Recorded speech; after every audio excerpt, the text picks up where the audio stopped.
ଖ୍ରୀଷ୍ଟରେ ପ୍ରିୟ ଭାଇ ଏବଂ ଭଉଣୀମାନେ ଆପଣମାନଙ୍କ ପ୍ରତ୍ୟେକଙ୍କୁ ମୋର ଆଉ ଗୋଟେ ଭିଡ଼ିଓକୁ ମୁଁ ସ୍ୱାଗତ କରୁଅଛି। ପ୍ରିୟ ବନ୍ଧୁଗଣ, ଆଜିର ଭିଡ଼ିଓରେ ମୁଁ ଏକ ଗୁରୁତ୍ୱପୂର୍ଣ୍ଣ ବିଷୟ ନେଇ ଆପଣଙ୍କ ନିକଟକୁ ମୁଁ ଆସିଅଛି। ଆପଣମାନେ ତ ଜାଣିଥିବେ, କିଛି ଦିନ ପୂର୍ବରୁ ରାମ ମନ୍ଦିର ପ୍ରତିଷ୍ଠା କରାଗଲା ଆଉ ଅଯୋଧ୍ୟା ନଗରରେ ରାମ ମନ୍ଦିର ପ୍ରତିଷ୍ଠା କରାଯାଇଥିଲା। ଆଉ ସେଇ ରାମ ମନ୍ଦିର ପ୍ରତିଷ୍ଠା କଲା ପରେ ଅନେକ ଜୟ ଶ୍ରୀରାମ ସ୍ଲୋଗାନ ଦେଇକି ସେମାନେ ଫେରିଥିଲେ। କିନ୍ତୁ ଯେତେବେଳେ ରାମ ମନ୍ଦିର ପ୍ରତିଷ୍ଠା କରାଗଲା ତା ପୂର୍ବରୁ ଅନେକଙ୍କ ନିକଟରୁ ଅନେକ ପ୍ରକାର ମତ ନିଆଯାଇଥିଲା। ଅନେକ କହିଥିଲେ, ହଁ ଆମେମାନେ ସ୍ୱାଗତ କରୁଅଛୁ, ରାମ ମନ୍ଦିର ସ୍ଥାପନ ହଉ, ଆମେମାନେ ଇଚ୍ଛା ପ୍ରକାଶ କରୁଅଛୁ, ଆମେମାନେ ସ୍ୱାଗତ କରୁଅଛୁ। ଆଉ ମୁଁ କିଛି ଦିନ ପୂର୍ବରୁ ଗୋଟେ ଭିଡ଼ିଓ ମୁଁ ଦେଖୁଥିଲି ୟୁଟ୍ୟୁବରେ, ଯେ ଯେତେବେଳେ ଜଣେ ଲୋକକୁ ପ୍ରଶ୍ନ କରାଗଲା, ସେ ଜଣେ ଜନସାଧାରଣ ଥିଲା, ତାକୁ ଯେତେବେଳେ ପ୍ରଶ୍ନ କରାହେଉଛି ରାମ ମନ୍ଦିର ସ୍ଥାପନ ହେବାକୁ ଯାଉଅଛି, ତେବେ ଆପଣଙ୍କୁ କେମିତି ଲାଗୁଛି, ଆପଣ ଏ ବିଷୟରେ କ'ଣ ମତ ଦେବେ? ଏହାର ଜବାବରେ ସେ ବ୍ୟକ୍ତି ଜଣକ କହିଥିଲେ ଯେ କେବଳ ରାମ ମନ୍ଦିର ହିଁ କାହିଁକି, ସେଇ ଗୋଟିଏ ଦିନରେ ଚର୍ଚ୍ଚ ବି ପ୍ରତିଷ୍ଠା କରାଯାଉ, ସେ ଗୋଟିଏ ଦିନରେ ମସଜିଦ ବି ତିଆରି କରାଯାଉ, ସେ ଗୋଟିଏ ଦିନରେ ଗୁରୁଦ୍ୱାର ବି ତିଆରି କରାଯାଉ, ରାମ ମନ୍ଦିର ବି ତିଆରି କରାଯାଉ। ଏ ସମସ୍ତ ବିଷୟ ଗୋଟିଏ ଦିନରେ ତିଆରି କରିକି ଦିଆଯାଉ। କେବଳ ଗୋଟିଏ ବିଷୟକୁ ସପୋର୍ଟ କାହିଁକି? ବାସ୍ତବିକରେ এই କଥାକୁ ଆପଣ ସମର୍ଥନ କରୁଛନ୍ତି ନା ନାହିଁ, ମୋତେ କମେଣ୍ଟ ମାଧ୍ୟମରେ ଜଣାନ୍ତୁ। କାରଣ ଆମ ଭାରତ ହେଉଛି ଧର୍ମ ନିରପେକ୍ଷ ରାଷ୍ଟ୍ର ଅଟେ। କାରଣ এই ଭାରତ ଦେଶରେ ସବୁ ଧର୍ମକୁ ସମାନ ଭାବରେ ମାନ୍ୟ ଦିଆଯାଇଛି। କେଉଁଠି ମାନ୍ୟ ଦିଆଯାଇଛି?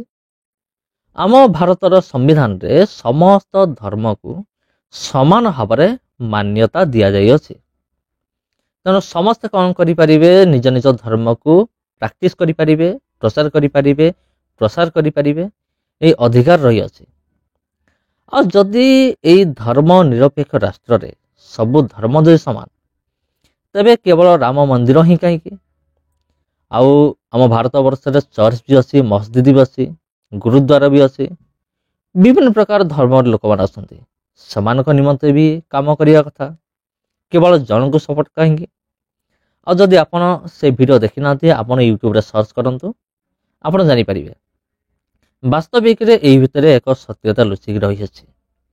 ତେଣୁ ଆପଣ ଯେମିତି ଥମ୍ବନେଲରେ ଦେଖିଲେ ଯେ ରାମ ମନ୍ଦିର ବନ୍ଦ ହେଇଯିବ କି, ବାସ୍ତବିକରେ এই ବିଷୟରେ ଆପଣଙ୍କର ମତ କ'ଣ ମୋତେ କମେଣ୍ଟ ମଧ୍ୟ ଜଣାନ୍ତୁ। କାରଣ ମୁଁ এই ବିରୁଦ୍ଧରେ ମୁଁ କିଛି ମଧ୍ୟ କହିବି ନାହିଁ। କାରଣ କୌଣସି ଧର୍ମ ବିରୁଦ୍ଧରେ କହିବା ଆଉ ଗୋଟିଏ ଧର୍ମକୁ ଆକ୍ଷେପ କରି କହିବା ଆମର ଉଦ୍ଦେଶ୍ୟ ନୁହେଁ। କିନ୍ତୁ এই ଭିତରେ ଯେଉଁ ସତ୍ୟତା ଲୁଚି ରହିଛି, ଧର୍ମ ନିରପେକ୍ଷ ରାଷ୍ଟ୍ର ଯଦି ରାମ ମନ୍ଦିର ପ୍ରତିଷ୍ଠା କରାଗଲା, ତେବେ ଅନ୍ୟାନ୍ୟ ବିଷୟ ଗୁଡ଼ିକ ମଧ୍ୟ ତା ପ୍ରତି ଦୃଷ୍ଟି ଦେବା ଉଚିତ। ସବୁ ଧର୍ମକୁ ସମ୍ମାନ କରିବା ଉଚିତ।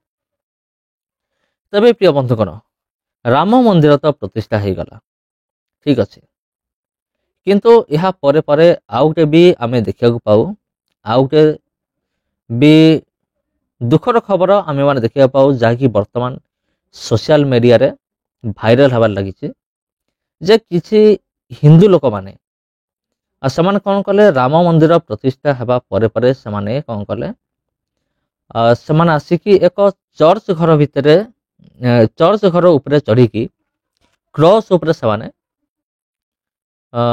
ରାମର ପତାକା ସେମାନେ ଲଗେଇଲେ।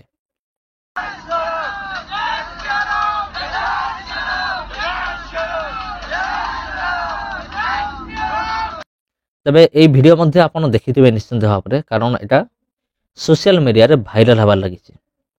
ତେଣୁ ଗୋଟିଏ ବିଷୟ ମୋତେ କୁହନ୍ତୁ, ଏଇଟା କ'ଣ ଯୁକ୍ତିଯୁକ୍ତ କି ଏଇଟା ନୁହେଁ? ଆଉ ଯଦି ଆମେ ଖ୍ରୀଷ୍ଟିଆନ ମାନଙ୍କ ବିଷୟ ଯଦି ଚିନ୍ତା କରିବା, ଯଦି ଗୋଟେ ଖ୍ରୀଷ୍ଟିଆନ ଲୋକ, ଯଦି ଜଣେ ସାଧାରଣ ଖ୍ରୀଷ୍ଟିଆନ ଲୋକ ଗୋଟେ ମନ୍ଦିର ସାମ୍ନାରେ ଯଦି ଯୀଶୁଙ୍କ ବିଷୟ ଟିକେ ବି ପ୍ରଚାର କରିଦେଲା, ତାକୁ ଧରିକି ମାଡ଼ ମରା ହେଉଛି, ତାକୁ ଲଣ୍ଡା କରାହେଉଛି, ଅନେକ ତାକୁ ତାରଣ ଦିଆଯାଉଛି, ଅନେକ ଅପମାନ ଦିଆଯାଉଛି। ତେବେ ଯେଉଁ ହିନ୍ଦୁମାନେ ଯେଉଁମାନେ ଏ କାମ କରିଛନ୍ତି, ମୁଁ ସେମାନଙ୍କୁ ବି କହୁଛି, ତୁମେମାନେ କାନ ଖୋଲିକି ତୁମେମାନେ ଶୁଣ। ଆଉ ସେମାନେ ଯେତେବେଳେ ଗୋଟିଏ ଚର୍ଚ୍ଚ ବିଲ୍ଡିଂ ଉପରେ ଠିଆ ହେଇକି ଚଢ଼ିକି ଗୋଟେ କ୍ରସ୍ ଉପରେ ସେମାନେ ଯେତେବେଳେ ରାମର ପତାକା ସେମାନେ ଲଗାଉଛନ୍ତି କ୍ରସ୍ ଜାଗାରେ, ଏଇଟା କ'ଣ ଭୁଲ ନୁହେଁ କି? ଆଉ ଖ୍ରୀଷ୍ଟିଆନ ମାନଙ୍କୁ ତାଡ଼ନା କରିବା ତ ଛାଡ଼ ଦୂରର କଥା, ଆଉ ଖ୍ରୀଷ୍ଟିଆନ ମାନଙ୍କୁ ବିନା ଦୋଷରେ ଦୋଷାରୋପ କରିବା ଆଉ ଧର୍ମ ପରିବର୍ତ୍ତନର ମାନେ ଦୋଷାରୋପ କରିବା, ଏଇଟା ତ ତୁମ ଭଳି ଅଲାଜୁକ ମାନେ, ମୁଁ କହିବି ପୁରା ଡାଇରେକ୍ଟ, ତୁମ ଭଳି ଅଲାଜୁକ ମାନେ ଏଇଟା ତ ଆରମ୍ଭରୁ କରି ଆସୁଛନ୍ତି, ଏଇଟା କୌଣସି ନୂଆ କଥା ନୁହେଁ। କିନ୍ତୁ ଏଇଟା ଯେଉଁ ସୋସିଆଲ ମିଡ଼ିଆରେ ବର୍ତ୍ତମାନ ଭାଇରାଲ ହେବାର ଲାଗିଛି, ଯେ ଯଦି ଜଣେ ଭାରତର ସମ୍ବିଧାନକୁ ଆଧାର କରିକି ଯଦି ନିଜର ଧର୍ମକୁ ଯଦି ପ୍ରଚାର କଲାବେଳେ ଯଦି ତୁମେ ତାକୁ ଦୋଷାରୋପ କରିକି ମିଛ ଦୋଷ ଲଦି ଦେଇକି ଯଦି ତା ପ୍ରତି ଏତେ ନିର୍ଯାତନା କରୁଛ, ଯେବେ ତୁମେ ମାନେ ଯେଉଁ ଚର୍ଚ୍ଚ ଉପରେ ଠିଆ ହେଇକି ଚର୍ଚ୍ଚ ଉପରେ ଚଢ଼ିକି ଶ୍ରୀରାମର ପତାକା ଯେଉଁ ତୁମେ ଲଗେଇଲ, ସେଥିପାଇଁ ତୁମ ପ୍ରତି କ'ଣ କରିବା ଦରକାର, ଆଉ ସେଇଟା ତୁମେ ନିଜେ ମୋତେ କମେଣ୍ଟ ମାଧ୍ୟମରେ ଜଣେଇଲେ ଭଲ ହେବ। ତେବେ ଆଜିକାଲି ଆମେ ଦେଖାଉଛୁ ବନ୍ଧୁଗଣ ଯେ ଖ୍ରୀଷ୍ଟିଆନ ମାନଙ୍କ ପ୍ରତି ତାଡ଼ନା ଧୀରେ ଧୀରେ ବଢ଼ି ବଢ଼ି ଲାଗିଛି। ଆଉ ଯେଉଁମାନେ ବି ଦେଖୁଛନ୍ତି ଜାଣୁଛନ୍ତି, ଆଉ ସେମାନେ ଚୁପଚାପ ହେଇକି ଅଛନ୍ତି। ଯେଉଁ ନେତାମାନେ ଚୁପଚାପ ହେଇକି ଅଛନ୍ତି ସେମାନେ କିଛି ବି ଆକ୍ସନ୍ ନେବେ ନାହିଁ। ତା ଅର୍ଥ ହେଉଛି ସେମାନେ କେବଳ ଗୋଟିଏ ଧର୍ମକୁ ସପୋର୍ଟ କରୁଛନ୍ତି, ତାହା ହେଉଛି ହିନ୍ଦୁ ଧର୍ମ, ସନାତନ ଧର୍ମ। ଆଉ ଭାରତ ଯେଉଁ ଏକ ଧର୍ମ ନିରପେକ୍ଷ ରାଷ୍ଟ୍ର, ଯେଉଁ ସବୁ ଧର୍ମକୁ ସମାନ ଭାବରେ ଯେଉଁ ବ୍ୟାଖ୍ୟା କରାଯାଇଛି, ଭାରତୀୟ ସମ୍ବିଧାନରେ ସବୁ ଧର୍ମକୁ ସମାନ ବୋଲି କୁହାଯାଇଛି। ଏଇ ଯେଉଁ ସମ୍ବିଧାନରେ ଯେଉଁ ଲେଖା ହେଇଛି, ଆଉ ସେଇଟାକୁ କେତେ ଦୂର ସେମାନେ ପାଳନ କରୁଛନ୍ତି, ତୁମମାନେ କେତେ ଦୂର ପାଳନ କରୁଛ, ସେଇଟା ଆଗକୁ ସମୟ ଆସିଲେ ଜଣାପଡ଼ିବ। ତେବେ ପ୍ରିୟ ବନ୍ଧୁଗଣ, ଏ ସମସ୍ତ ବିଷୟ ଦେଖିଲା ପରେ ଆପଣଙ୍କ ରିଆକ୍ସନ୍ କ'ଣ, ଆପଣ କ'ଣ ଏ ବିଷୟରେ ଭାବୁଛନ୍ତି? ମୁଁ ତ କାହା ବିରୁଦ୍ଧରେ କହିବିନି, କେଉଁ ଧର୍ମ ବିରୁଦ୍ଧରେ ମୁଁ କହିବିନି, କିନ୍ତୁ ଏଇଟା ଯେଉଁ ଗୋଟେ ଘଟିଲା, ଗୋଟେ ଚର୍ଚ୍ଚ ଉପରେ ଚଢ଼ିକି ଆଉ ହିନ୍ଦୁ ଧର୍ମର ପତାକା ଲଗେଇବା, ଏଇଟା କେତେ ଯୁକ୍ତିଯୁକ୍ତ? ଏବେ ଯଦି କୌଣସି ଜଣେ ଖ୍ରୀଷ୍ଟିଆନ ଯଦି ହିନ୍ଦୁ ମନ୍ଦିର ଉପରେ ଚଢ଼ିକି ଯଦି କ୍ରସ୍ ଯଦି ଲଗେଇଦେବ, ତାହେଲେ ତୁମମାନେ କ'ଣ କରିବ? ଖ୍ରୀଷ୍ଟ ବିରୁଦ୍ଧ ମାନଙ୍କୁ ମୁଁ କହୁଛି ଏକଥା ଯେ ତୁମମାନେ କ'ଣ କରିବ?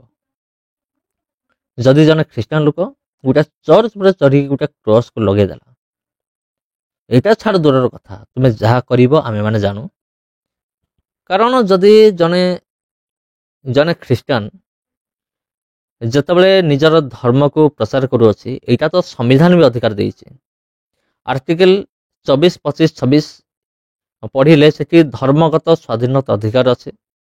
ନିଜର ଧର୍ମକୁ ଜଣେ ପ୍ରଚାର କରିପାରିବ, ଯେକୌଣସି ଧର୍ମ ହଉ। କିନ୍ତୁ ଏଇଟା ଅଧିକାଂଶ ଖ୍ରୀଷ୍ଟିଆନ ଲୋକମାନେ ଜାଣି ନାହାନ୍ତି ବୋଲି ଖ୍ରୀଷ୍ଟ ବିରୋଧୀମାନେ ଏହାର ଫାଇଦା ଉଠାନ୍ତି। ଏଇଟା ତ ନିହାତି ସତ କଥା, ଶତକଡ଼ା 100% ସତ୍ୟ କଥା। କିନ୍ତୁ ଯେତେବେଳେ ଜଣେ ନିଜର ଧର୍ମ ପ୍ରଚାର କରୁଛି, ଯଦି ମନ୍ଦିର ସାମ୍ନାରେ ଟିକେ ଯଦି ପ୍ରଭୁ ଯୀଶୁଙ୍କର କଥା ସେ କହିଦେଲା, ତାହେଲେ ସରିଗଲା କଥା। ଆଉ ଏଇଟା ତ ସାଧାରଣ କଥା, ସେଇଟା ତୁମେମାନେ କରୁଛ, କରିବ ବି ଆଗାମୀ ଦିନମାନଙ୍କରେ। ତୁମ ଭଳି ଅଲାଜୁକ ମାନେ ତୁମମାନଙ୍କ ପ୍ରକୃତିକୁ କେବେ ହେଲେ ବି ବଦଳେଇବ ନାହିଁ, ଏଇଟା ତ ଆମେ ଭଲ ଭାବରେ ଜାଣୁ।